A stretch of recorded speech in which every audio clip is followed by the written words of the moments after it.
Ang unit natin ngayon ay Toyota Wigo mga idol.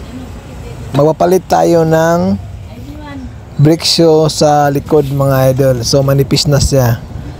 So ayan, sikotin lang natin mga idol at saka paluin natin ng konti lang. Yan, so tama-tama lang yung pagpalo at saka sikwatin natin mga idol. So ang iba pinopoler mga idol. So pag matigas siya, pinopoler ko yan dyan sa may kilid na may bolt na number 12 na yan, may butas na yan sa kaliwa. Yan sa may brake drum. So ganoon lang, pinopoler siya pag matigas.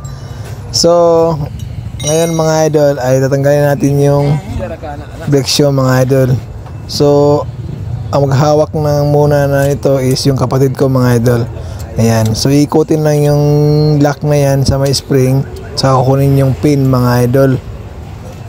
Ayan, sa kabila mga idol. So hawakan sa likod, i-push mo yung spring at saka iikutin mo, matanggal na yung lock.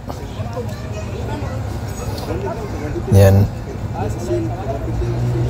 Pagkatapos mga idol, sikwatin dyan sa ilalim yung brake shoe para ipalabas muna. Yan, yung brake shoe yan, sikwatin lang, ipalabas mo siya para mas malambot itanggal yung spring. Yan, tingnan nyo mga idol ha. So gamitan ng plier yung spring, so malambot lang siya. Yan no, so napakabilis lang tanggalin. Pagkatapos mga idol, ayan, kukunin yung brake shoe at saka spring. So ganoon lang kadali mga idol magtanggal ng brake shoe mga idol. Kaya tandaan mo lang yung forma. Yan. Pag hindi mo kabisado, picturean mo. Pero kabisado mo na, yan, kahit hindi na siya. So ganyan lang. So nakakabit pa yung handbrake cable niya. So hatakin lang yan. Oh, yan, tanggal na siya. So ganun lang mga idol. Yan. So tanggalin natin yung lock mga idol. Kasi yung cable na yan ay yung handbrake na yan, ipapalit natin dyan sa bago kasi walang kasama yan sa bago, yung handbrake na yan.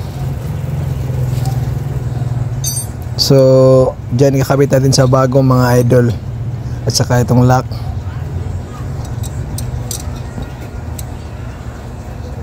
So ganyan lang mga idol. Pagkabit niyan medyo matigas-tigas pa yan. So paluin lang natin ng konti.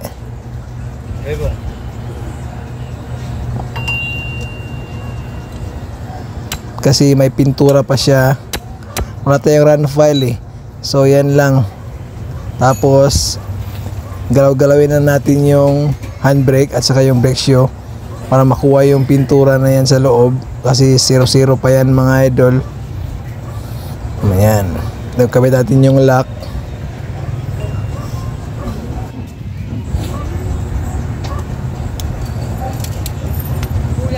Ayan, so galaw-galawin natin hanggang sa lumambot mga idol.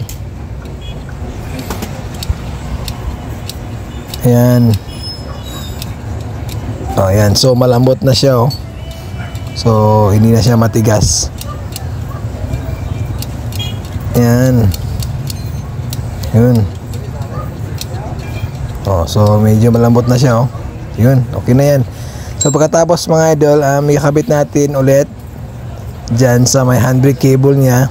So gamitan ng plier mga idol. Yan, pagkabit niya gamitan natin ng plier mga idol. Yan. So ganoon din proseso, ipitin yung ano, yung cable at saka hatakin yung spring mga idol. Medyo malambot lang siya mga idol. Yan, ipasok yung ano, handbrake. So ganoon lang. So ikabit natin yung adjuster niya mga idol. So ipasok yan sa kilid, ganoon lang kadali. Tapos ikakabit na natin. Ganyan. So pag nakabit na siya, lagyan na natin yan ng ano mga idol, yung pin.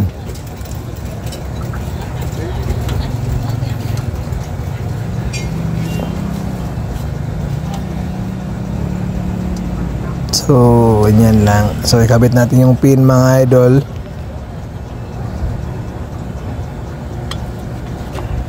So, ikabit natin yung spring at saka yung lock.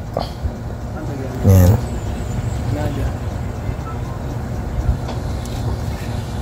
Ganyan lang pagkabit mga idol. So, i-plier mo yung dulo ng lock. Tapos isentro mo. At saka iikutin mo siya. Yan.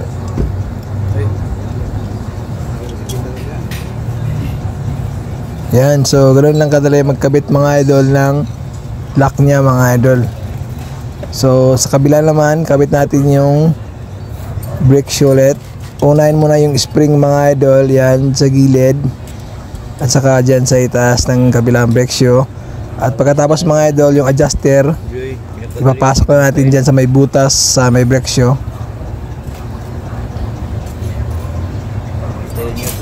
Yan.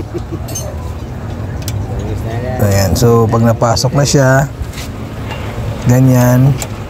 So lagyan din natin yung ano yan. Yan ang lock na yan. Ayan na. Pumasok nga. Ayos.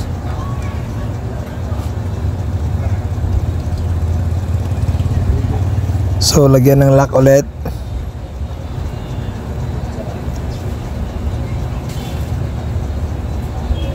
Okay.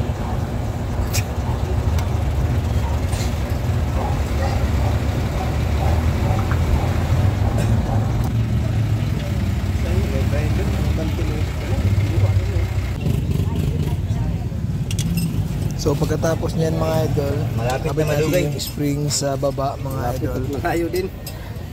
Yan. Ay, So ipis. yan lang yung kulang mga idol. Gamitan lang natin ng flat screw mga idol, yung medyo maliit-liit lang na flat screw, ganyan lang.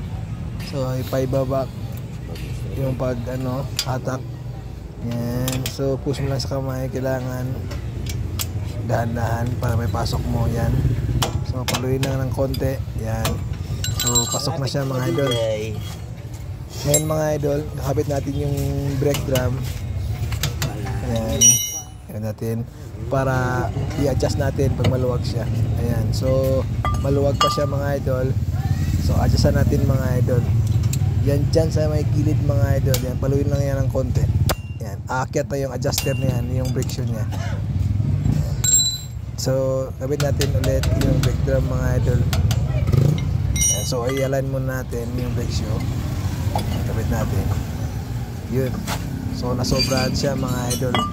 May fit siya. So, ibabalik natin mga idol dyan sa may gitna. Paluin lang pababa. Parang nalakasan mo yata. So, subukan natin ulit. Ayan. So, medyo maigpit pa siya mga idol. Ayan, maigpit pa siya. Hindi pa may pasok yung brake drum niya.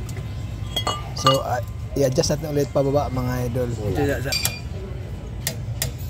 Ayan. So, ikabit natin yung brake drum.